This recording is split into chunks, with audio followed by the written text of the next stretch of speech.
Share बाजार की दुनिया से एक बहुत बड़ी खबर सामने आ रही है जिसका इंतजार लाखों करोड़ों इन्वेस्टर्स बेसब्री से कर रहे थे। खबर है स्टॉक ब्रोकिंग और वेल्थ मैनेजमेंट प्लेटफॉर्म ग्रो से रिलेटेड।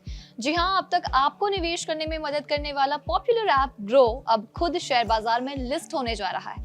पूरी खबर की ओर रुख करने से पहले जागरण बिजनेस चैनल को सब्सक्राइब जरूर कर ले। मार्केट रेगुलेटर सेबी ने ग्रो के आईपीओ को हरी झंडी दे दी है। ये एक ऐसा मौका है जब आप सिर्फ ग्रो के यूजर नहीं बल्कि उसकी ग्रोथ के हिस्सेदार भी बन सकते हैं। कंपनी आईपीओ के जरिए $1 बिलियन तक जुटा सकती है। इस लिहाज से देखें तो ग्रो का वैल्यूएशन $7 to 8 बिलियन तक पहुंच सकता है।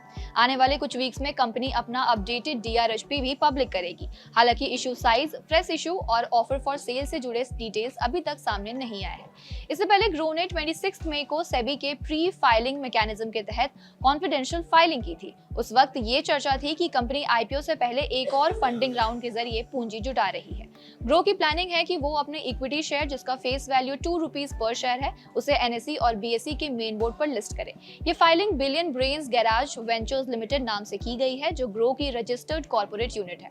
सोर्सेज के according grow $7 to 8 billion valuation के साथ एक कंजर्वेटिव अप्रोच अपना सकता है। अगर कंपनी 10 to 15% इक्विटी डाइल्यूट करती है तो आईपीओ साइज $700 to 920 मिलियन के बीच रह सकता है।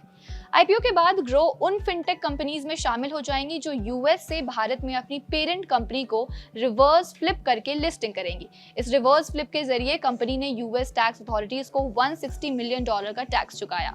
2016 में शुरू हुई ग्रो आज भारत की लीडिंग वेल्थ टेक प्लेटफॉर्म बन चुकी है। ये online discount broking, direct mutual fund investments और दूसरे फाइनेंशियल प्रोडक्ट्स अवेलेबल कराती है।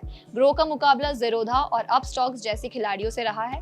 कंपनी के बड़े इन्वेस्टर्स में tiger global, peak XV partners और रिबिट कैपिटल शामिल है। हालांकि साल 2025 की पहली छमाही में ग्रो और ज़ेरोधा दोनों ने मिलकर करीब 11 लाख एक्टिव इन्वेस्टर्स खोए, जो मार्केट की अनसर्टेनिटी और रिटेल पार्टिसिपेशंस में कमी को दिखाता है।